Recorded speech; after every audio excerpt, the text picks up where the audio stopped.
اما بعد فاعوذ باللہ من الشیطان الرجیم بسم اللہ الرحمن الرحیم لیس البر ان تولوا وجوہکم قبل المشرق والمغرب۔ یہ آیت قرآن مجید کی اس اعتبار سے عظیم ترین آیت ہے۔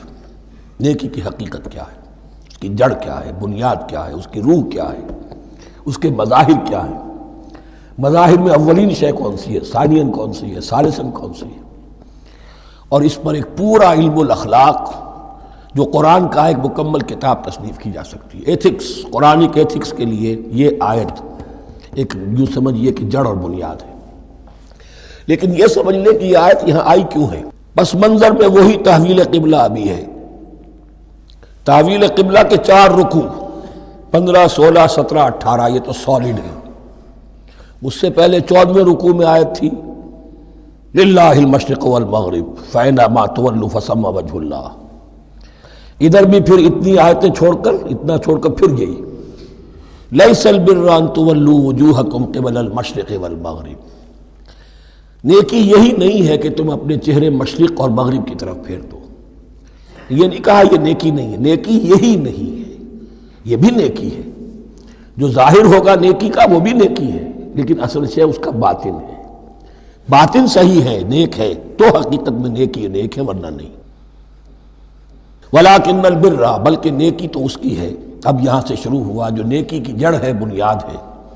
من آمن باللہ والیوم الآخر والملائکۃ والکتاب والنبیین۔ سب سے پہلے ایمان، تاکہ تصحیح نیت ہو جائے۔ یہ جو ایمان لائے اللہ پر، یعنی جو نیکی کر رہا ہے صرف اللہ سے اجر کا طالب ہے، والیوم الآخر، اور قیامت کے دن پر کہ اس کا کوئی اجر دنیا میں نہیں، صرف آخرت میں مطلوب ہے۔ ورنہ آدمی سوداگری کرے، دکانداری کرے، کپڑا بیچے، کچھ اور بیچے، دین تو نہ بیچے۔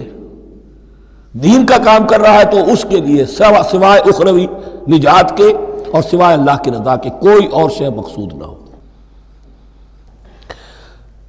والملائکۃ والکتاب والنبیین، اور ایمان لایا فرشتوں پر اور کتابوں پر اور انبیاء پر۔ یہ تینوں مل کر ایک یونٹ بنتے ہیں۔ فرشتہ لایا دین، کتاب بن گئی، اور انبیاء پر آئی وہ کتاب۔ ایمان بالرسالت کا تعلق نیکی کے ساتھ یہ ہے کہ نیکی کا ایک مجسمہ تمہارے سامنے رہے، آئیڈیل، اسوہ۔ ایسا نہ ہو کہ اونچ نیچ ہو جائے۔ نیکیوں میں بھی ایسا ہوتا ہے، کوئی جذبات میں ایک طرف کو نکل گیا، کوئی جذبات میں ایک طرف کو نکل گیا۔ اس گمراہی سے بچنے کی ایک ہی شکل ہے کہ ایک مجسمہ مکمل، ایک اسوہ کاملہ سامنے ہو جس میں معتدل ہو تمام چیزیں، اور وہ ہمارے لیے اسوہ کاملہ محمد الرسول اللہ کی شخصیت ہے۔ نیکی کے ظاہر کے لیے ہم انہیں معیار سمجھیں گے، جو شے جتنی ان کی سیرت میں ہے اس سے زیادہ نہ ہو، اس سے کم نہ ہو۔ کوشش یہ ہو، آئیڈیل یہ ہو کہ بالکل انسان حضور صلی اللہ علیہ وسلم کے اسوہ کاملہ کی پیروی کرے۔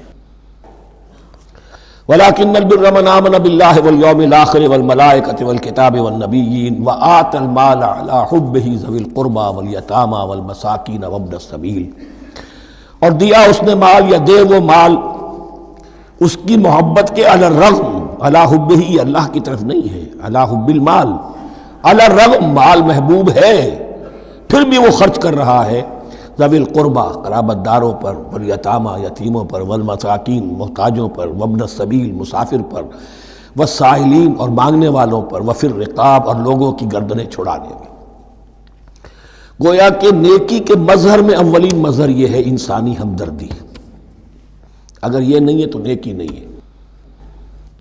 عبادات کے انبار لگے ہوں اور دل میں شقاوت ہو، انسان کو حاجت میں دیکھ کر دل نہ پسیجے، کسی کو تکلیف میں دیکھ کر تجوری کی طرف ہاتھ نہ بڑھے حالانکہ تجوری میں مال موجود ہو، تو وہ دین کی روح سے بالکل خالی ہے۔ یہ آپ سورہ آل عمران میں پڑھیں گے، لن تنالوا البر حتی تنفقوا مما تحبون۔ تم نیکی کے مقام کو پہنچ ہی نہیں سکتے جب تک کہ خرچ نہ کرو اس میں سے جو تمہیں پسند ہے۔ جس سے طبیعت گھبرا گئی، اکتا گئی، کپڑے میں جو بوسیدہ ہو گئے وہ دے دیے، حاتم طائی کی قبر کو لات مار دی، وہ نہیں، جو شے پسند ہے۔ اگر اس میں سے نہیں دیتے تو نیکی کو پہنچ بھی نہیں سکتے، تمہیں ہوا بھی نہیں لگے گی۔ وَأَقَامَ الصَّلَاةَ وَآتَى الزَّكَاةَ، دیکھیے نماز اور زکوٰۃ اب آ رہے ہیں۔ یہ ہے حکمت دین کہ ایک ہے روح دین، وہ ہے ایمان، اور جو اس کے مظاہر ہے، مظہر اول انسانی ہمدردی، نمبر دو ہے پھر نماز اور زکوٰۃ، اور یہاں زکوٰۃ کو علیحدہ ذکر کیا ہے، اور اس آیت کا حضور نے حوالہ دیا ان فی المال لحق سوى الزکاۃ۔ دیکھو کچھ لوگوں نے سمجھا بس ہم نے زکوٰۃ نکال دی تو حق ادا ہو گیا پورا، بڑی بے وقوفی ہے۔ مال میں حق ہے زکوٰۃ کے سوا بھی، اور اب آپ نے یہ آیت پڑھی، دیکھو اس آیت میں کیا ہے، زکوٰۃ کا تذکرہ بعد میں ہو رہا ہے، وَآتَ الْمَالَ عَلَىٰ حُبِّهِ ذَوِي الْقُرْبَىٰ وَالْيَتَامَىٰ وَالْمَسَاكِينَ وَابْنَ السَّبِيلِ وَالسَّائِلِينَ وَفِي الرِّقَابِ وَأَقَامَ الصَّلَاةَ وَآتَى الزَّكَاةَ۔ اس کی کیا حکمت ہے کہ ایمان کو تر و تازہ رکھنے کے لیے نماز ہے، اقم الصلاۃ لذکری، اور انسانی ہمدردی میں مال خرچ کرنے کے جذبے کو پروان چڑھانے کے لیے، برقرار رکھنے کے لیے زکوٰۃ ہے۔ اتنا تو دو نا کم سے کم، بوتل کا منہ تو کھلے، کارک تو نکلے اس کا، اگر بوتل کا کارک نکل جائے گا تو شاید اس میں سے کچھ شربت اور بھی نکل آئے، تو زکوٰۃ ہے تو کارک کے مانند 2.5% ہے، کیا ہے، لیکن یہ کہ اس سے پھر کچھ اور بھی نکلے گا۔ جو زکوٰۃ بھی نہیں دیتا اس نے کیا کرنا؟ وَالْمُوفُونَ بِعَهْدِهِمْ إِذَا عَاهَدُوا، اور وہ کہ جو اپنے عہد کو پورا کرنے والے ہیں جب کوئی عہد کر لیں۔ سب سے بڑا عہد اللہ سے کیا، لَسْتُ بِرَبِّكُمْ قَالُوا بَلَىٰ، پھر عہد شریعت کا ہے کہ جو ہم نے کیا اللہ کے ساتھ، پھر آپس میں جو بھی معاہدے ہو جائیں، اور معاملات انسانی سارے کے سارے معاہدات کی شکل میں۔ شوہر اور بیوی کا معاملہ بھی ایک معاہدہ ہے، marriage is a social contract. شوہر کی ذمہ داریاں ہیں، اس کے فرائض ہیں، بیوی کی ذمہ داریاں اس کے فرائض ہیں، شوہر کے حقوق ہیں، بیوی کے حقوق ہیں، پھر جو بھی امپلائر امپلائی ریلیشن شپ ہے معاہدہ ہے، کانٹریکٹ ہے۔ جو ہمارا آپ کا پولیٹیکل سسٹم ہے وہ بھی معاہدوں کے اوپر مبنی ہے، بڑا بزنس جو ہے وہ کانٹریکٹ میں چلتا ہے۔ تو اگر ایک چیز پیدا ہو جائے کہ جو عہد کر لیا ہے اسے پورا کرنا ہے، تو ساری اسٹریم لائننگ ہو جائے گی تمام معاملات کی۔ وَالْمُوفُونَ بِعَهْدِهِمْ إِذَا عَاهَدُوا وَالصَّابِرِينَ فِي الْبَأْسَاءِ وَالضَّرَّاءِ وَحِينَ الْبَأْسِ، اور خاص طور پر صبر کرنے والے فقر و فاقہ میں، جنگ کی حالت میں اور تکلیف میں۔ یعنی ایک نیکی ہے بدھ مت کے بھکشوؤں کی نیکی، ایک نیکی یہ ہے، یہ نیکی باطل کو چیلنج کرتی ہے، یہ نیکی خانقاہوں تک محدود نہیں ہوتی، یہ نیکی صرف انفرادی سطح تک محدود نہیں رہتی۔ جو نیکی اللہ چاہتا ہے وہ یہ ہے کہ اب باطل کا سر کچلنے کے لیے میدان میں آؤ، اور جب باطل کا سر کچلنے کے لیے میدان میں آؤ گے تو خود بھی تکلیفیں اٹھانی پڑیں گی۔ صحابہ کرام کو بھی جانیں دینی پڑی ہیں، سینکڑوں صحابہ نے جام شہادت نوش کیا۔ تو آخری چوٹی کیا ہے؟ گویا کہ سمم بونم جس کو کہتے ہیں ایتھکس کے اندر، کہ اس نظریہ اخلاق میں سب سے اونچی منزل کون سی ہے؟ وہ سمم بونم جو ہے اسلام کا، وَالصَّابِرِينَ فِي الْبَأْسَاءِ وَالضَّرَّاءِ وَحِينَ الْبَأْسِ وَلَا تَقُولُوا لِمَنْ يُقْتَلُ فِي سَبِيلِ اللَّهِ أَمْوَاتٌ بَلْ أَحْيَاءٌ وَلَكِنْ لَا تَشْعُرُونَ۔ وہ آیت یاد کر لیجئے، اولئک الذین صدقوا، یہ ہیں لوگ جو سچے ہیں۔ دعوت و نیکوکاری کا بہت سو کو ہے، یہ ہیں وہ لوگ کہ جو سچے ہیں۔ وَأُولَئِكَ هُمُ الْمُتَّقُونَ، اور یہی حقیقت میں متقی ہیں۔ تمہارے ذہنوں میں کوئی اور نقشے بیٹھے ہوئے ہیں، کوئی لباس ہے، وضاقتہ ہے، بس یہ بڑا متقی آدمی ہے۔ تقویٰ اس کا نام ہے، یعنی یہ پوری انسانی شخصیت کا ایک ہیولہ ہے، ایک پوری انسانیت کا ایک فرد کا نقشہ کھینچ دیا گیا کیریکٹر کا، جس کے اندر روح ایمان اور خارج میں اس ترتیب کے ساتھ دین کی یہ تقاضے اور نیکی کے یہ مظاہر موجود ہیں۔ اللہم ربنا اجعلنا منہم، اللہم ربنا اجعلنا منہم۔ اب اس کے بعد کچھ وہی جو معاملات انسانی ہیں اس پر اب بحث، جیسا کہ میں نے کہا تھا کہ ایک لڑی ہے شریعت کی، معاملات کی۔ یہ تو بڑے بڑے پھول جو تھے، آیت الآیات اور آیت البر۔ یا ایھا الذین آمنوا کتب علیکم القصاص فی القتلی، اہل ایمان تم پر لازم کر دیا گیا ہے مقتولوں کا بدلہ لینا۔ قتلہ قتیل کی جمع بھی ہے، اور مقتول سے یہ مصدر بھی ہو سکتا ہے کہ تمہارے لیے، یعنی اس معاملے میں سہل انگاری صحیح نہیں ہے۔ انسانی تمدن کی جڑ کٹتی ہے جب کسی معاشرے کے اندر انسان کا خون بہانا عام ہو جائے، تمدن کی جڑ کٹ جائے گی۔ تو قصاص تم پر واجب ہے۔ یا ایھا الذین آمنوا کتب علیکم القصاص فی القتلی الحر بالحر والعبد بالعبد والانثی بالانثی۔ ایک آزاد کی جگہ آزاد ہی قتل کیا جائے گا۔ آزاد نے قتل کیا ہے تو ظاہر بات ہے وہ آزاد ہی اس کی جگہ قتل ہوگا۔ یہ نہیں وہ کہے میرا غلام لے جاؤ، میرے 2 غلام لے لو، نہیں، والعبد بالعبد، اور عبد کی جگہ عبد ہی ہوگا، جس نے قتل کیا وہی قتل کیا جائے گا، والانثی بالانثی، اور اگر قتل کرنے والی عورت ہے تو وہ عورت ہی قتل ہوگی۔ اس میں چونکہ وہاں بہت سے رواج مختلف تھے، بہت سے معیار بھی مختلف تھے۔ اگر اوسی خزرجی کو قتل کر دے تو 1/3 خون بہا، 3 گنا خون بہا، اور خزرجی اوسی کو قتل کرے تو 1/3 خون بہا، یہ ان کا قانون تھا۔ اسی طرح یہ کہ آزاد میں اور غلام میں فرق تھا، لیکن ہماری شریعت میں اگرچہ یہ طویل بڑا مضمون ہے اور اس میں کافی فقہا کے اقوال ہیں مختلف، لیکن امام ابو حنیفہ رحمۃ اللہ علیہ کا قول یہی ہے کہ تمام مسلمان آپس میں کفو ہیں، برابر ہیں، لہذا یہاں کوئی فرق نہیں کیا جائے گا قتل کے مقدمات میں۔ فمن عفی لہ من اخیہ شیء فاتباع بالمعروف واداء الیہ باحسان، پھر جس کو معاف کر دیا جائے کوئی شے اس کے بھائی کی جانب سے، یعنی جو مقتول ہے اس کے ورثاء اگر کہتے ہیں صاحب ہم اس کی جان بخشنے کو تیار ہیں، چاہے وہ خون بہا لے لیں یا ویسے ہی معاف کر دیں، تو جو بھی کچھ خون بہا طے ہوا ہو اداء الیہ باحسان فاتباع بالمعروف، تو اس کی پیروی کی جائے معروف طریقے پر اور ادائی کی جائے خوبصورتی کے ساتھ۔ ذالک تخفیف من ربکم ورحمہ، یہ تمہارے رب کی طرف سے تخفیف ہے، آسانی کی ہے اور رحمت ہے، اور اس کی رحمت ہونا بہت واضح ہے۔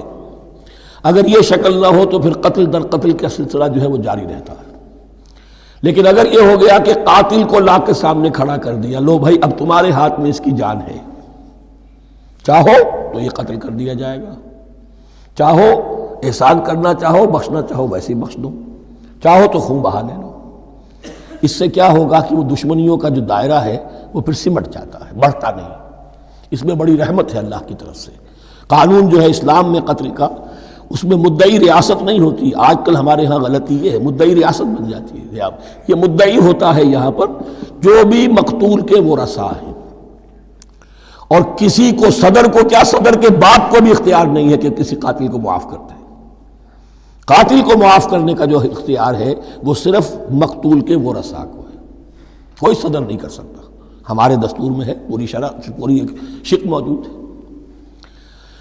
فمن اعتدی بعد ذلک فلہ عذاب علیم، اور جو اس کے بعد بھی حد سے تجاوز کرے گا تو اس کے لیے دردناک اور بہت بڑا عذاب ہوگا۔ وَلَكُمْ فِي الْقِصَاصِ حَيَاةٌ يَا أُولِي الْأَلْبَابِ لَعَلَّكُمْ تَتَّقُونَ، اور اے ہوش مندو قصاص میں زندگی ہے تمہارے لیے۔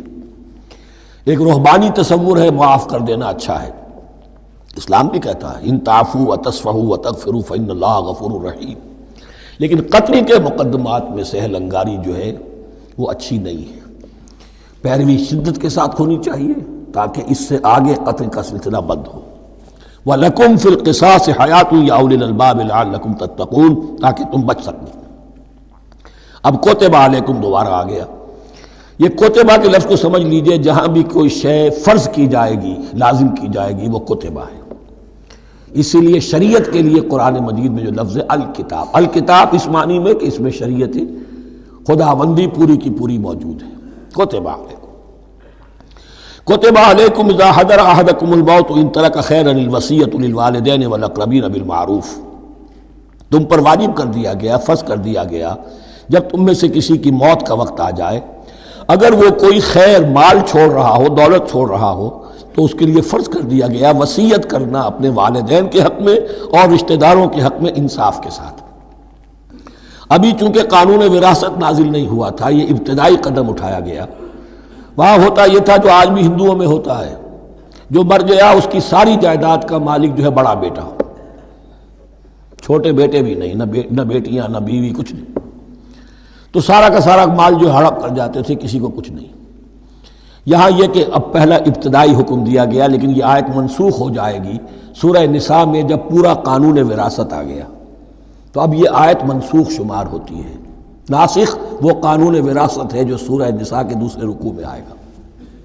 البتہ اس کے ایک حصے کو حضور نے باقی رکھا ہے، وہ گویا کہ سنت نے اس کے ایک جز کو برقرار رکھا ہے، اور وہ جز یہ ہے کہ مرنے والا 1/3 اپنے مال کے لیے وصیت کر سکتا ہے کسی کے لیے، 1/3 سے زیادہ نہیں، اور وارث کے لیے وصیت نہیں ہوگی، جس کی وراثت میں حق مقرر ہو چکا ہے اس کے لیے وصیت نہیں ہوگی، وہ غیر وارث کے لیے وصیت ہوگی، کسی دینی ادارے کو دینا چاہے، کسی اور کو دینا چاہے، یتیم کو، بیوہ کو، یتیم خانے کو، ٹھیک ہے، 1/3، 2/3 میں قانون وراثت کی تنفیذ ہوگی لازماً۔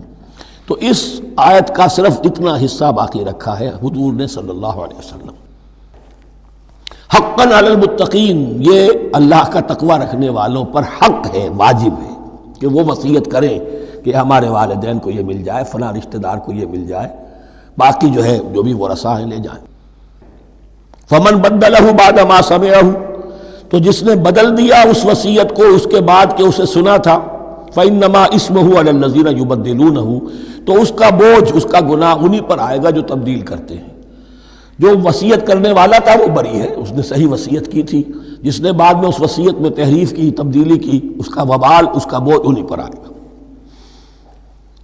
ان اللہ سمیع علیم، یقینا اللہ سب کچھ سننے والا اور جاننے والا ہے۔ فمن خاف من موص جنفا، اب اگر کسی کو اندیشہ ہوا کہ وصیت کرنے والے نے جانبداری برتی ہے، ٹھیک وصیت نہیں کی ہے، دیانتداری کے ساتھ اس کی رائے یہ ہوئی، او اسمن، یا گناہ اس نے کمایا ہے، فاصلح بینہم، اور اب ان کے مابین صلح کرا دی، ورثاء کو جمع کیا کہ بھائی وراثت تو یہ تھی، ان کی وصیت تھی، لیکن دیکھو اس میں یہ زیادتی والی بات ہے، اگر تم مطمئن ہو جاؤ، متفق ہو جاؤ تو اس میں اتنی تبدیلی کر دی جائے ان کے اتفاق سے، فلا اسم علیہ، تو اس میں کوئی گناہ نہیں ہے، یعنی ایسی نہیں ہے یہ بات کہ اس کو وہ سینکشن اور سینکٹیٹی حاصل ہو گئی ہے، تقدس، کہ اب اس میں کوئی تبدیلی نہیں ہو سکتی، باہمی مشورے سے اور اچھے جذبے سے، اصلاح کے جذبے سے وصیت میں تغیر ہو سکتا ہے۔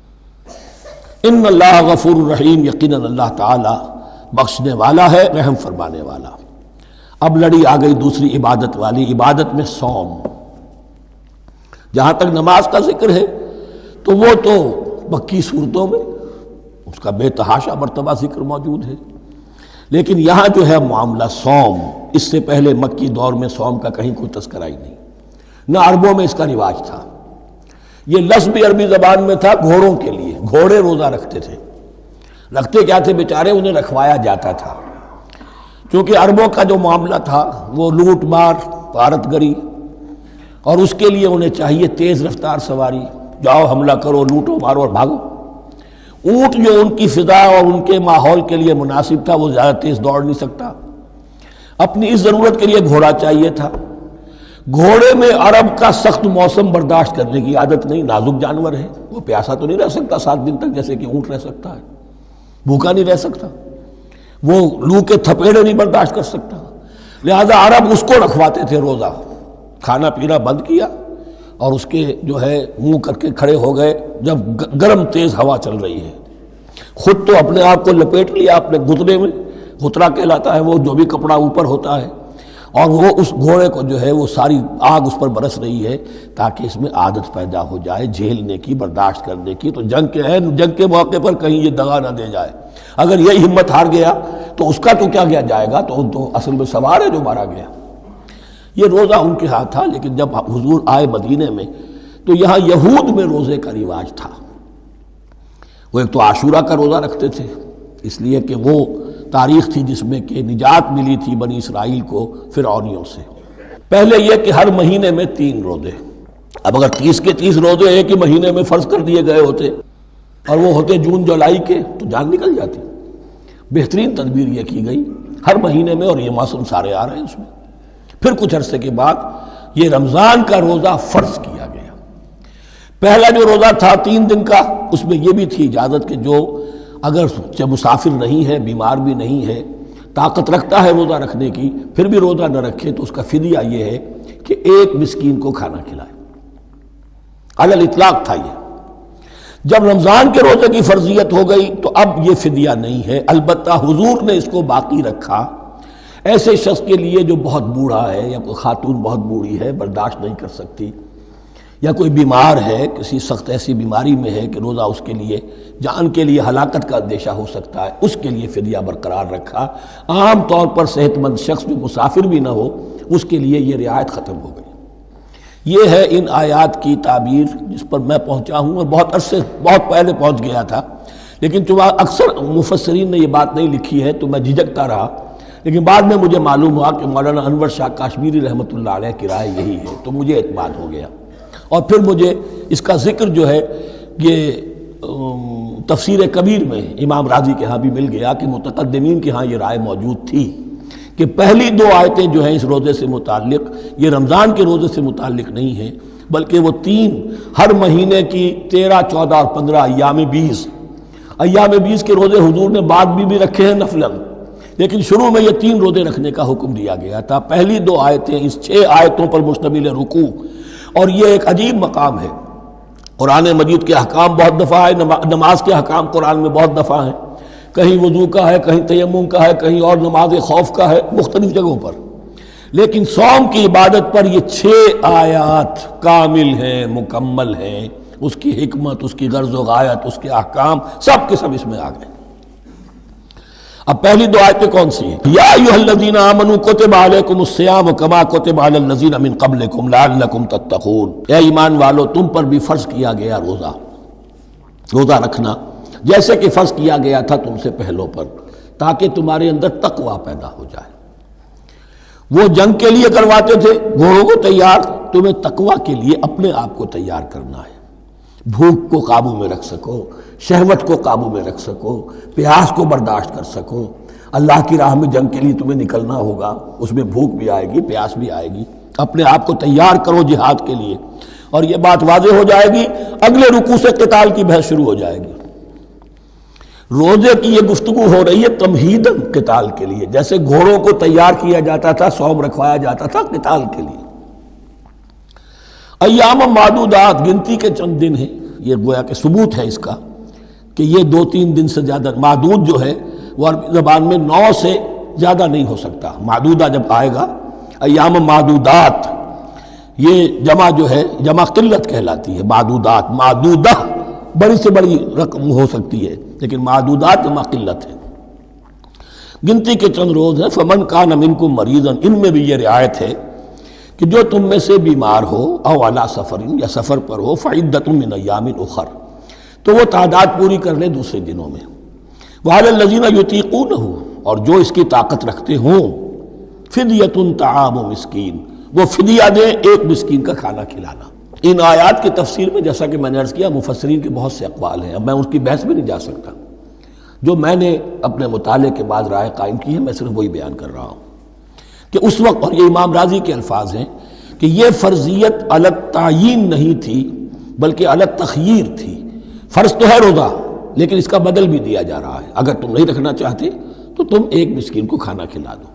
تو گویا کہ تدریجاً انہیں لانا تھا، چونکہ اس بات کے وہ پہلے سے عادی نہیں تھے۔ فمن تطوع خیرا فهو خیر اللہ، اور جو اپنی جی سے، اپنی مرضی سے خیر کرنا چاہے تو اس کے لیے خیر ہے، روزہ بھی رکھے اور مسکین کو کھانا بھی کھلائے، دونوں کام کرے، تو اس میں کوئی رکاوٹ تو نہیں، اس کے لیے بہتر ہوگا۔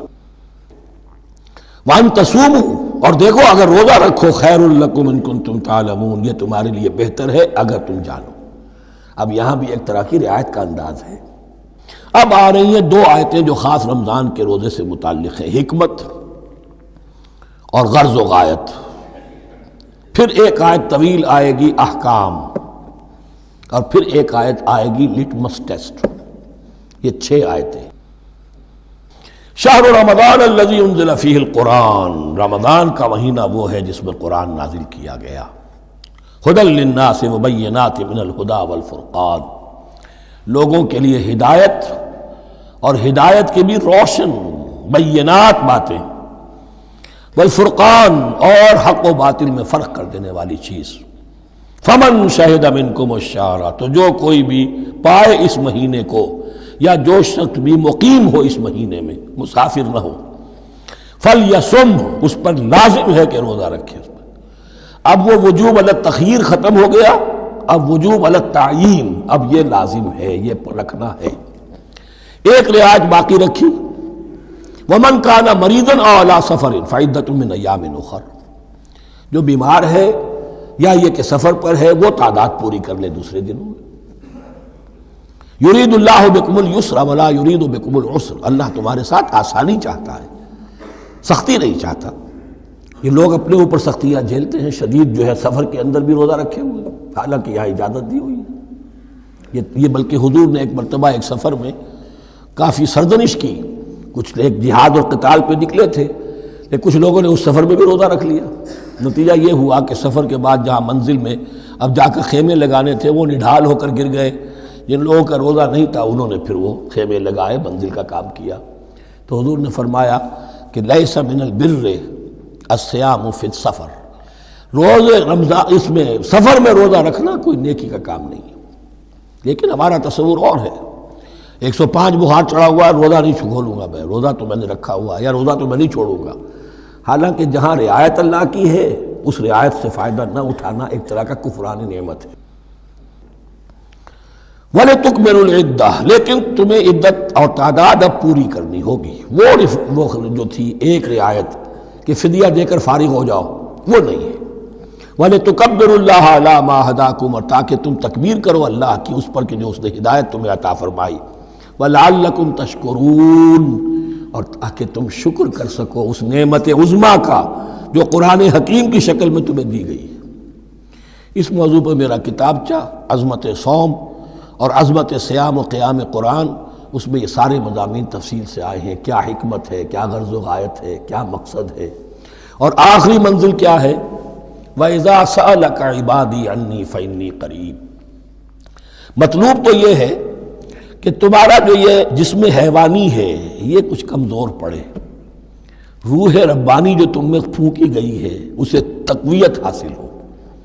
دن میں روزہ رکھو، اس حیوانی وجود کو ذرا کمزور کرو، دباؤ اس کے تقاضوں کو، رات کو کھڑے ہو جاؤ، اللہ کا کلام سنو اور پڑھو تاکہ تمہاری روح کی آبیاری ہو، اس پر حیات، آب حیات کا ترشح ہو۔ نتیجہ کیا نکلے گا؟ تمہارے اپنے اندر سے ایک پیاس ابھرے گی۔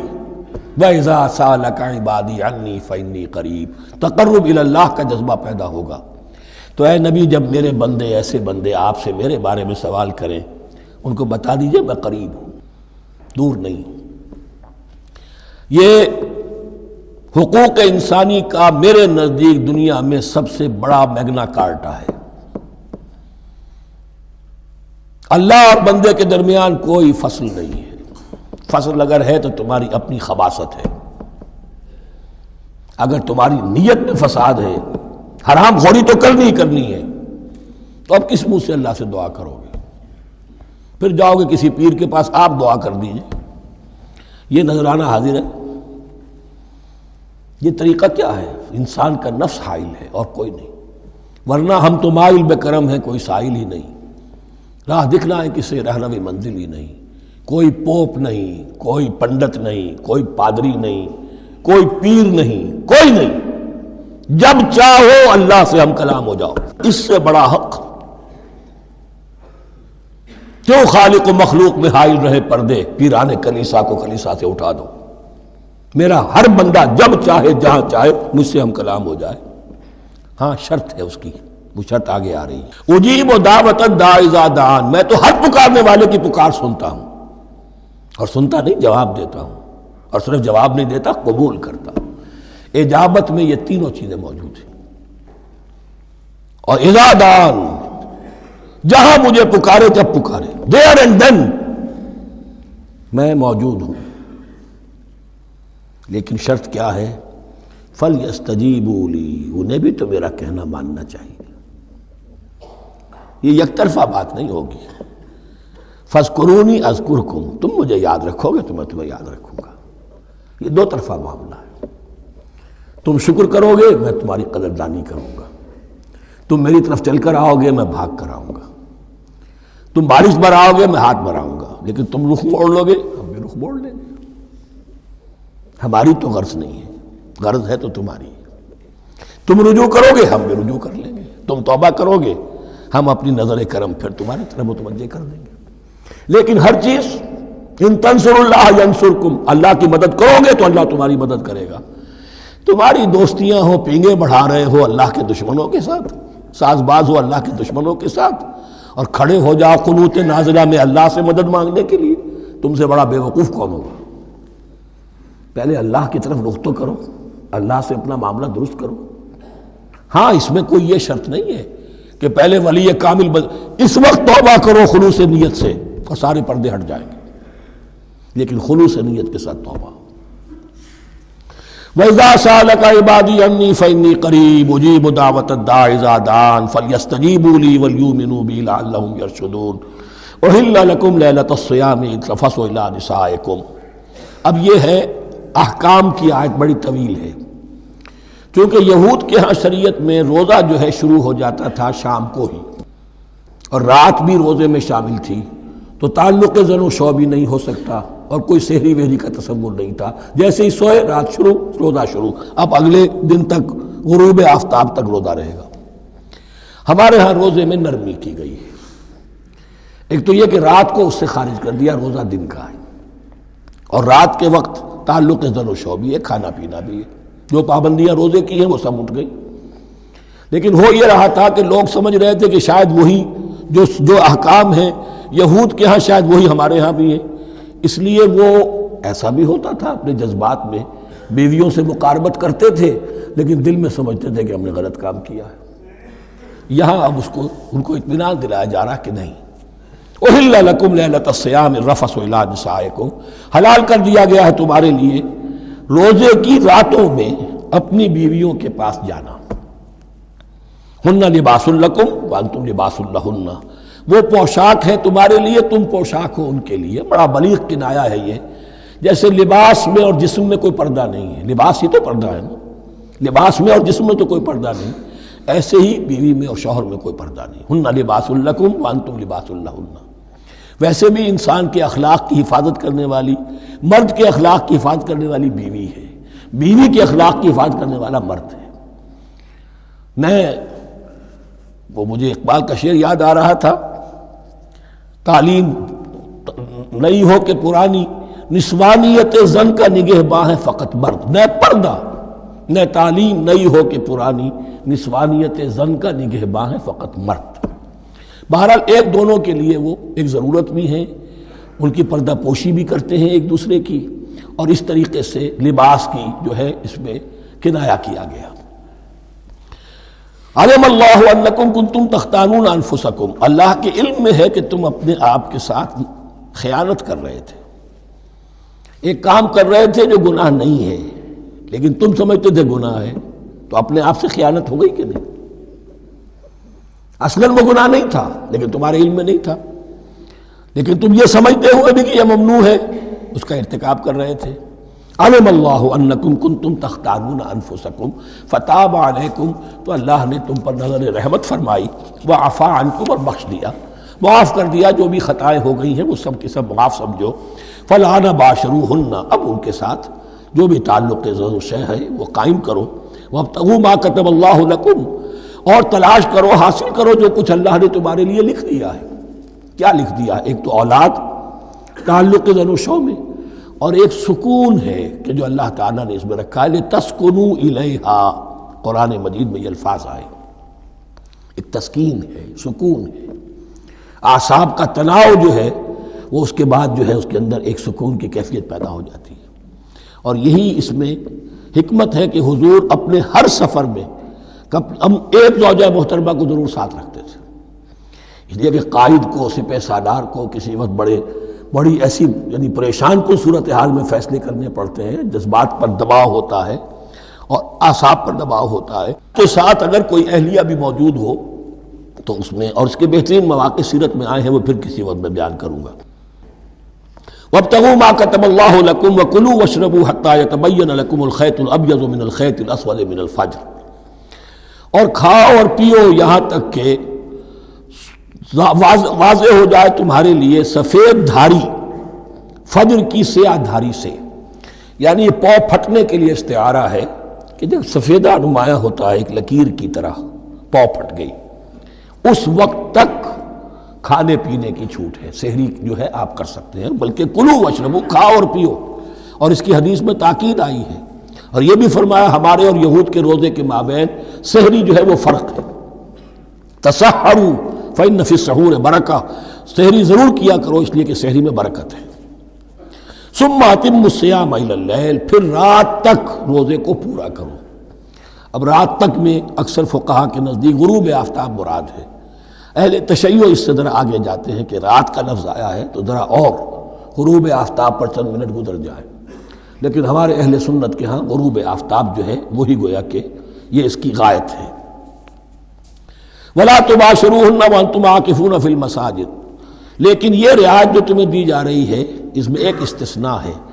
جب تم معتکف ہو مسجدوں میں تو پھر اپنی بیویوں سے کوئی تعلق قائم نہ کرو. وَلَا تُبَاشِرُوهُنَّ، مت ان سے مباشرت کرو. وَأَنْتُمْ عَاكِفُونَ فِي الْمَسَاجِدِ، جبکہ تم مسجدوں میں اعتکاف میں ہو، آخری عشرے میں جو اعتکاف ہوتا ہے. تِلْكَ حُدُودُ اللَّهِ فَلَا تَقْرَبُوهَا، یہ اللہ کی حدود ہے، ان کے قریب مت جاؤ. بعض جگہ پر آتا ہے فَلَا تَعْتَدُوهَا، ان حدود کو عبور نہ کرو، ان سے تجاوز نہ کرو.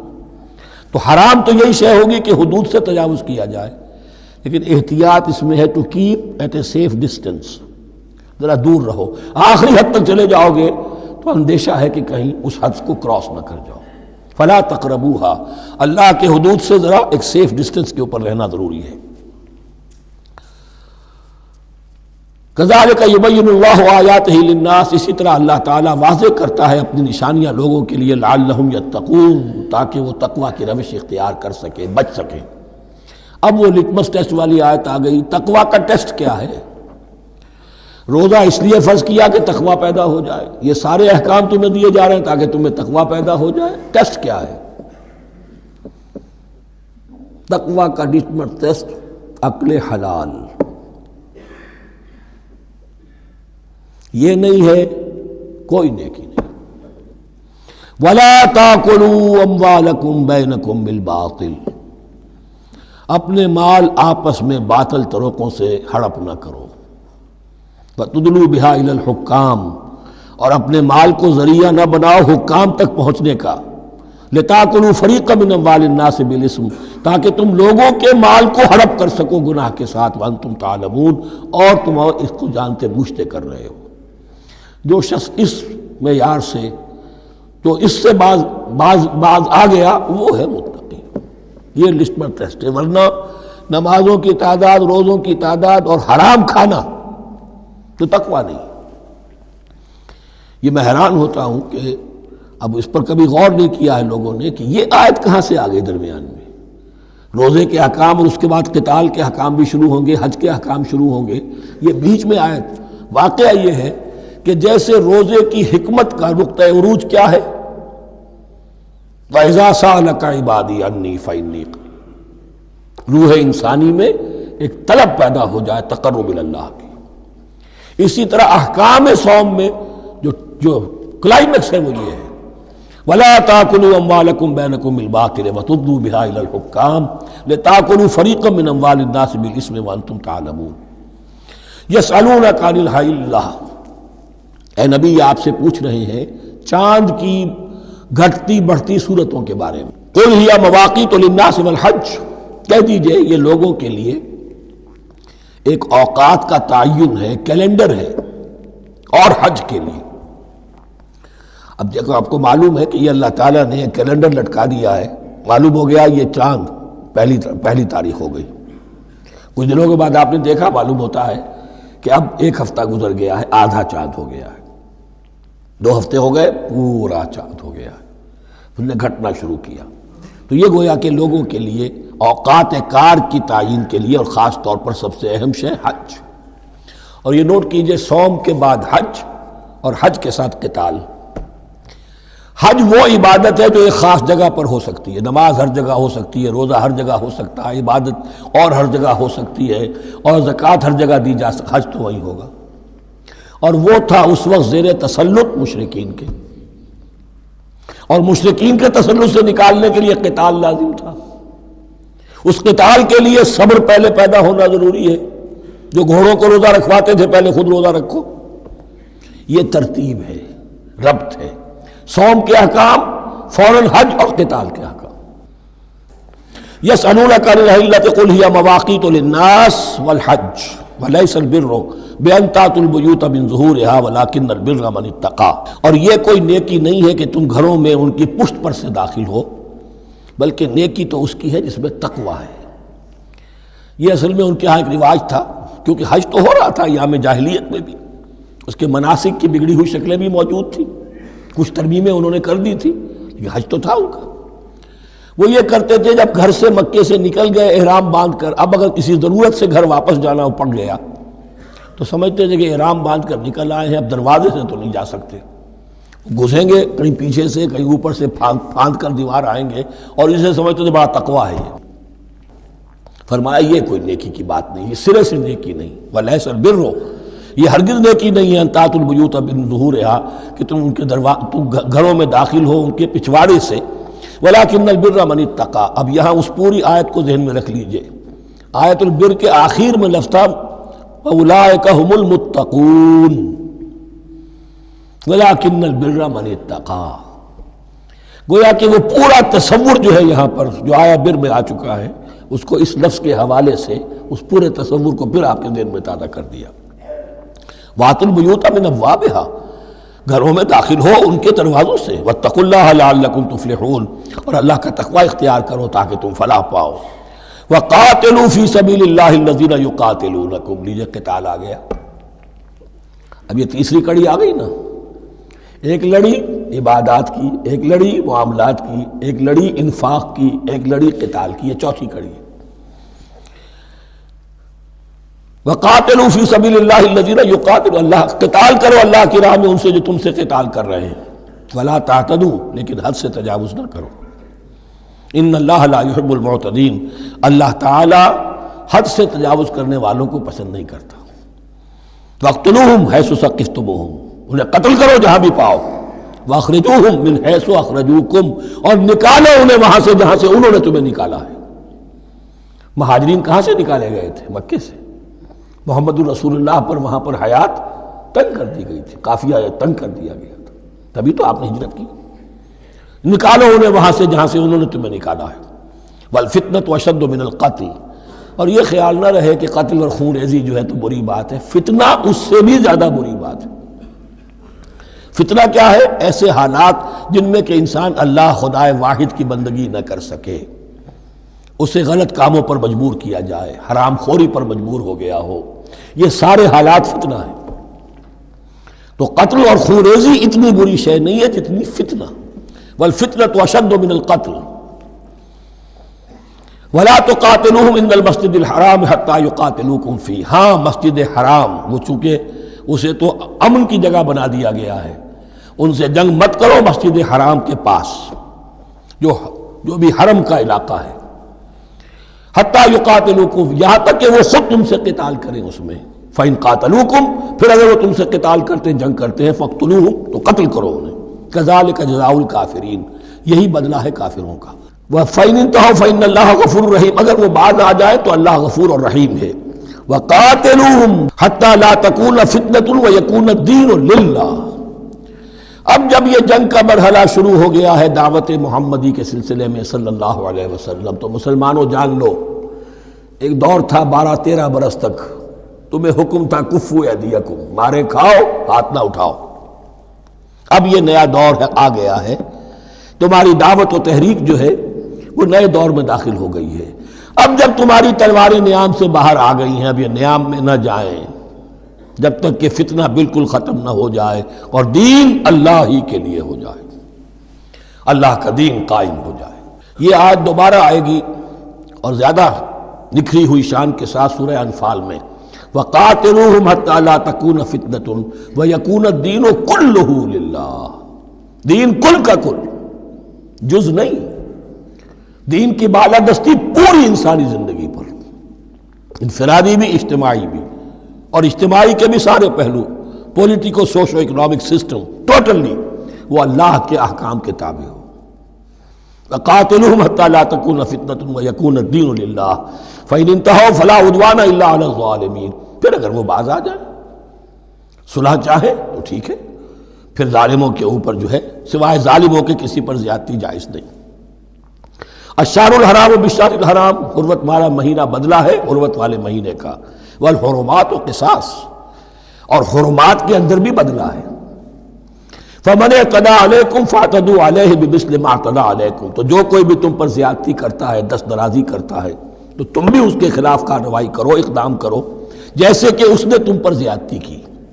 واتقوا اللہ، اور اللہ کا تقوی اختیار کرو۔ وَاعْلَمُوا أَنَّ اللَّهَ مَعَ الْمُتَّقِينَ، اور یہ جان لو کہ اللہ ساتھ ہے متقیوں کے، یعنی اللہ کی تائید، نصرت، اس کی مدد آئے گی اہل تقوی کے لیے۔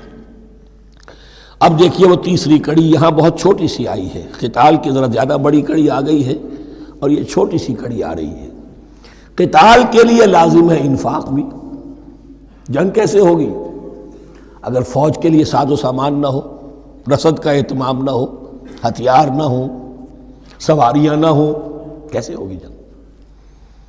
وَأَنفِقُوا فِي سَبِيلِ اللَّهِ وَلَا تُلْقُوا بِأَيْدِيكُمْ إِلَى التَّهْلُكَةِ، خرچ کرو اللہ کی راہ میں اور مت ڈالو اپنے آپ کو اپنے ہاتھوں ہلاکت میں۔ یعنی اللہ کا دین اس وقت اسے احتیاج ہے، وہ پیسہ چاہتا ہے، جیسے حضور نے تبوک کے موقع پر عام اپیل کی اور آپ اپنے مال کو لے کر بیٹھے ہوئے ہیں، تو گویا کہ آپ نے اپنے آپ کو ہلاکت میں خود ڈال دیا۔ یہ انفاق ہے، جہاد بالمال۔ وَأَنفِقُوا فِي سَبِيلِ اللَّهِ وَلَا تُلْقُوا بِأَيْدِيكُمْ إِلَى التَّهْلُكَةِ وَأَحْسِنُوا إِنَّ اللَّهَ يُحِبُّ الْمُحْسِنِينَ، اور احسان کی روش اختیار کرو، دین کے اندر بھی خوبصورتی پیدا کرو، دین میں بہتر سے بہتر مقام حاصل کرنے کی کوشش کرو۔ ہمارا معاملہ کیا، دنیا میں آگے سے آگے اور دین میں پیچھے سے پیچھے۔ دین میں یہ دیکھیں گے اس سے کم پر گزارا ہو سکتا ہو، کوئی اور شے ہو کہ جس میں اس سے کم سے بھی بات پوری ہو جائے، دین میں یہ ہوگا، اور دنیا میں آگے سے آگے ہے جستجو کہ خوب سے ہے خوب تر کہاں۔ تو اگر یہ جستجو دنیا میں ہے، اس سے بڑھ کر دین میں ہونی چاہیے۔ فاستبقوا الخیرات، نیکیوں میں ایک دوسرے پر بازی لے جانے کی کوشش کرو۔ وَأَنفِقُوا فِي سَبِيلِ اللَّهِ وَلَا تُلْقُوا بِأَيْدِيكُمْ إِلَى التَّهْلُكَةِ وَأَحْسِنُوا، اور احسان کی روش اختیار کرو۔ ان اللہ یحب المحسنین، یقیناً اللہ تعالی محسنین کو، ان لوگوں کو کہ جو درجہ احسان پر فائز ہو جائیں، محبت کرتا ہے، انہیں پسند کرتا ہے۔ یہ حدیث جبرائیل اگر ذہن میں ہو تو 3 درجے ہیں، جیسے میں نے آج بتایا آپ کو، وَنَحْنُ لَهُ مُسْلِمُونَ وَنَحْنُ لَهُ عَابِدُونَ وَنَحْنُ لَهُ مُخْلِصُونَ۔ 3 درجے دوسرے ہیں، اسلام، ایمان، احسان۔ اخبرنی عن الاسلام، اخبرنی عن الایمان، اخبرنی عن الاحسان۔ احسان کیا ہے؟ ان تعبد اللہ کانک تراہ فإن لم تکن تراہ فإنہ یراک۔ یہ سارے کام جو دین کے لیے کیے جا رہے ہوں، عبادت ہے، جہاد ہے، قتال ہے، ایسی کیفیت میں، ایسے اخلاص کے ساتھ، گویا کہ تم اپنی آنکھوں سے اللہ کو دیکھ رہے ہو، اور اگر تم اللہ کو نہیں دیکھ رہے تو کم سے کم یہ کیفیت تو تمہاری ہو جائے کہ تمہیں مستحضر رہے کہ اللہ تمہیں دیکھ رہا ہے۔ یہ احسان ہے۔ وَأَحْسِنُوا، عام طور پر اس کا ترجمہ اس انداز میں نہیں کیا گیا ہے، اس کو اچھی طرح سمجھ لیجئے، ویسے یہ مضمون کھل کر آئے گا سورہ مائدہ میں۔ ان اللہ یحب المحسنین، یقیناً اللہ تعالی محسنین کو پسند کرتا ہے۔ وَأَتِمُّوا الْحَجَّ وَالْعُمْرَةَ لِلَّهِ، اور حج اور عمرہ مکمل کرو اللہ کے لیے۔ جو عمرے کے لیے احرام تو باندھ لیا جائے گا مدینے سے 7 میل باہر نکل کر ہی، حج مکمل تو ہوگا جب طواف بھی ہوگا، وقوف عرفہ بھی ہوگا، سارے اس کے جو بھی مناسک ادا کیے جائیں گے، لیکن یہ کہ جو شخص بھی نیت کر لے حج کی یا عمرے کی تو پھر اسے مناسب کو مکمل کرنا چاہیے، کوئی کمی نہ رہے۔ فَإِنْ أُحْصِرْتُمْ، اگر تمہیں گھیر لیا جائے، روک دیا جائے، جیسے کہ سن 6 میں ہو گیا، صلح حدیبیہ کرنی پڑی، مشرکین مکہ اڑ گئے، نہیں داخل ہونے دیں گے۔ اگر تمہارا گھیراؤ ہو جائے، فَمَسْتَيْسَرَ مِنَ الْهَدْيِ، تو جو بھی تم قربانی پیش کر سکو پیش کر دو۔ یہ دم احصار کہلاتا ہے کہ چونکہ اب ہم آگے نہیں جا سکتے، یہی ہمیں احرام کھولنا پڑ رہا ہے، تو دم احصار، یہ خون، یہ جو جانور اللہ کے نام پر ہم دے رہے ہیں، یہ اس کی ایک طرح کا کفارہ ہے۔ وَلَا تَحْلِقُوا رُؤُوسَكُمْ حَتَّى يَبْلُغَ الْحَدْيُ مَحِلَّهُ، اور اپنے سر اس وقت تک نہ مونڈو جب تک کہ وہ ہدی کا جانور جو ہے وہ محل تک، یعنی جو بیت الماء جہاں پر جا کر ذبح ہونا ہے وہاں پہنچ نہ جائے۔ جانور تو آپ نے بھیج دیے اور وہ رکاوٹ نہیں ڈالیں گے، اس لیے کہ ان کا گوشت تو ان کو کھانے کو ملے گا، لہذا جانور، لیکن یہ اندازہ کر لو کہ اب اتنا وقت گزر گیا ہے کہ وہ ہدی قربانی کا جانور جو ہے وہ پہنچ گیا ہوگا، ہدیم بالغ الکعبہ، وہ وہاں پر اس کی اپنے مقام پر پہنچ گیا۔ فمن کان منکم مریضا او بہ اذی من راسہ، تو جو کوئی بھی تم میں سے ہو بیمار یا اس کے سر میں کوئی تکلیف ہو، کوئی زخم ہو، اور اس کی وجہ سے یہ ہے کہ وہ حجامت کرانی ضروری ہو جائے، بال کاٹنے ضروری ہو جائیں، ففدیۃ من صیام او صدقۃ او نسک، تو پھر فدیہ دینا پڑے گا۔ اگر اس ہدی کے جانور کے کعبے تک پہنچنے سے پہلے تمہیں اپنے بال کاٹنے پڑے، حجامت کرانی پڑی، تو فدیہ ہوگا۔ یہ جو ہے دم جنایت کہلاتا ہے، یعنی ایک جو کمی رہ گئی ہے اس کی تلافی کے لیے۔ وہ صیام بھی ہے، روزے 3 دن کے، او صدقۃ او نسک، یا پھر یہ ہے کہ کوئی قربانی ہے، ایک جانور قربان کیا جائے، دم جنایت اس کو کہتے ہیں، یا صدقہ کیا جائے، 6 افراد کو کھانا کھلایا جائے۔ فَإِذَا أَمِنْتُمْ، پھر جب تمہیں امن حاصل ہو اور تم سیدھے جا سکتے ہو، بیت اللہ پہنچ سکتے ہو، فَمَنْ تَمَتَّعَ بِالْعُمْرَةِ إِلَى الْحَجِّ فَمَا اسْتَيْسَرَ مِنَ الْهَدْيِ، تو جو کوئی بھی فائدہ اٹھائے عمرے سے حج سے قبل، فَمَا اسْتَيْسَرَ مِنَ الْهَدْيِ، تو وہ ایک اور قربانی پیش کرے جو بھی اسے میسر ہو۔ اب یہ سمجھ لیجئے کہ حضور کی بعثت سے پہلے عرب میں رواج یہ تھا کہ ایک سفر میں حج بھی کرنا، عمرہ بھی کرنا ان کے نزدیک حرام تھا، یہ توہین تھی کعبے کی۔ حج کے لیے 3 مہینے، شوال، ذوالقعدہ، ذی الحج، اور رجب کا مہینہ ان کے ہاں طے تھا عمرے کے لیے۔ عمرے کے لیے علیحدہ سفر کرو، اس کے لیے علیحدہ سفر کرو۔ لیکن شریعت محمدی میں جو آسانیاں کی گئی ہیں وہ یہ ہیں کہ ایک شخص، اور چونکہ اس ملت کو پھیلنا تھا بہت طویل علاقے پر، لوگوں کے لیے سفر آسان تو نہیں تھا، تو آپ ایسا کر سکتے ہیں کہ آپ جائیں اور عمرہ بھی کر لیں، حج بھی کر لیں۔ ایک شکل یہ ہے کہ عمرہ کیا، احرام کھول دیا، اور پھر حج کا وقت آیا 8ویں ذی الحج کو، تو پھر احرام باندھا، وہ حج کا احرام ہو گیا، اسے کہتے ہیں تمتع۔ ایک یہ ہے کہ حج کے لیے احرام باندھا تھا، جاتے ہی عمرہ بھی کر لیا لیکن احرام کھولا نہیں، اسی احرام میں جاری رکھ کر اسے، اور اسی میں حج بھی کر لیا، یہ قران کہلاتا ہے، جمع کر دیا ایک ہی احرام میں عمرے کو بھی اور حج کو بھی۔ ایک افراد کہلاتا ہے، بس ایک کے لیے صرف حج کا معاملہ ہو شروع سے۔ تو یہاں تمتع کی جو ہمیں اجازت دی گئی ہے اس کے لیے، جسے دم شکر کہتے ہیں حضرت امام ابو حنیفہ، یہ شکرانہ ہے کہ ہم ایک قربانی دیں۔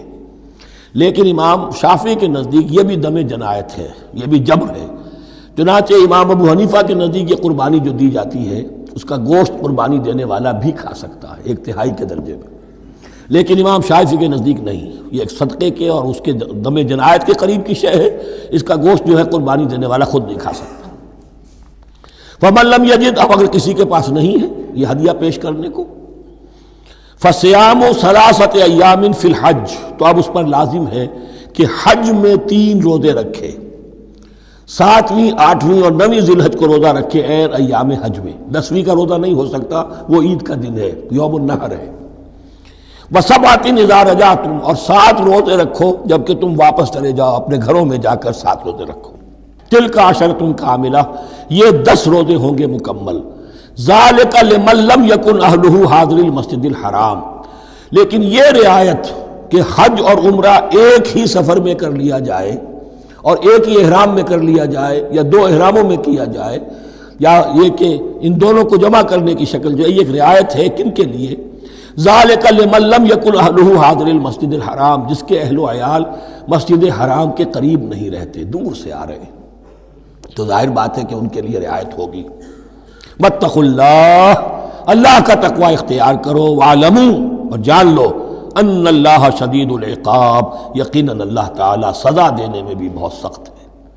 بارک اللہ لی ولکم فی القرآن العظیم ونفعنی وإیاکم بالآیات۔